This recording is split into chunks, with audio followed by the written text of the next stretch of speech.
everyone. I'm Troy Barrow alongside Kelly Aronson. It is October, and Kelly, you know what that means. I do. It's time for our United Against Cancer campaign.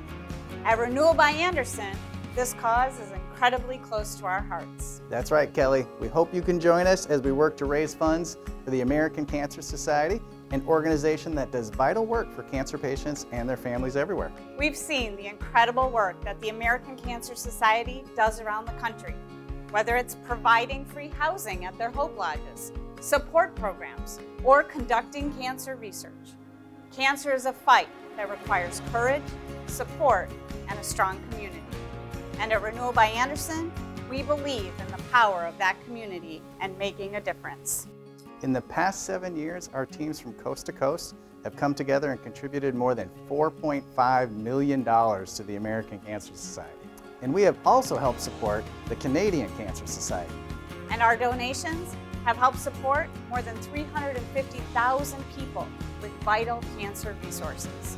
Join us this year as we work to raise $500,000 to make another meaningful impact.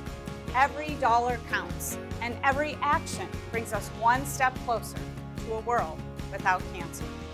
This campaign is about more than just raising money. It's about showing up for our neighbors, our friends, and our family. It's about spreading hope. Thank you for your continued support, and let's get after it, because once again, we are united against cancer.